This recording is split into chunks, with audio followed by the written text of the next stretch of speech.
वाल्मिक कराड हा सरपंच हत्येशी संबंधित खंडणीच्या आरोपात जेलमध्ये आहे. मात्र म्हणतात ना, घर फिरलं की घराचे वासे फिरतात, तसंच काहीसं या वाल्मिकच्या बाबतीत झालंय. कारण वाल्मिकनं ज्या जगमित्र ऑफिसमधून आपलं साम्राज्य उभं केलं, त्याच साम्राज्याला आता हादरे बसायला सुरुवात झाली आहे. वाल्मिक ज्या ऑफिसमधून सगळी सूत्र हलवत होता, त्यालाच धनंजय मुंडेंनी धक्का दिलाय. धनंजय मुंडेंनी वाल्मिकची तिजोरी जगमित्र ऑफिस आपला चुलत भाऊ अजय मुंडेच्या हाती दिली आहे. मात्र हे अजय मुंडे कोण आहेत? पाहुयात कोण आहे अजय मुंडे. अजय मुंडे हे धनंजय मुंडेंचे चुलत भाऊ. बीड जिल्हा परिषदेत राष्ट्रवादीचे गट नेते म्हणून काम.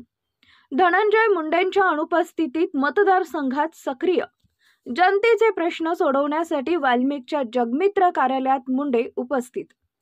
मोक्का अंतर्गत अटकेत असलेल्या वाल्मिक कराडच्या अडचणीत दिवसेंदिवस वाढ होत चालली आहे.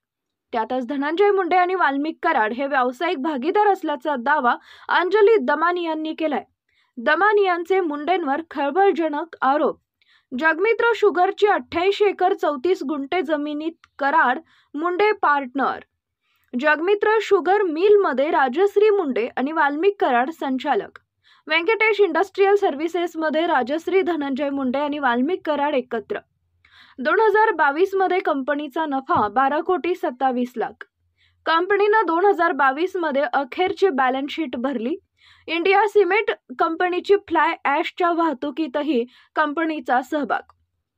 कराड मुंडे यांच्या जमीन एकत्र, कंपनी एकत्र, फ्लाय ॲश वाहतूक एकत्र असल्याचा दावा. कराड हा मुंडेंचा निकटवर्ती असल्यानं सत्ताधारी आणि विरोधी पक्षांच्या नेत्यांकडून धनंजय मुंडेंच्या राजीनाम्याची मागणी केली जाते. दिवसेंदिवस वाल्मिक कराडचा पाय खोलात जातोय.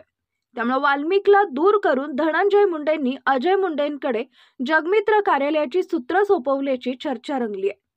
मात्र वाल्मिकच्या कारनाम्यांमुळे मुंडेंनी खांदेपालट केली आहे की सावधगिरीचा उपाय म्हणून हे पाहणं महत्त्वाचं ठरणार आहे. या सर्व प्रकरणावरून धनंजय मुंडे वाल्मिक कराडची साथ सोडतील का, हा देखील प्रश्न उपस्थित होतोय.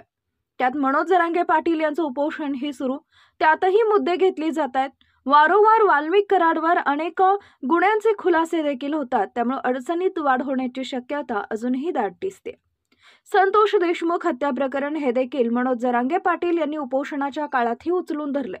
याबद्दल आपल्या प्रतिक्रिया देखील अवश्य कमेंटमध्ये सुचवा.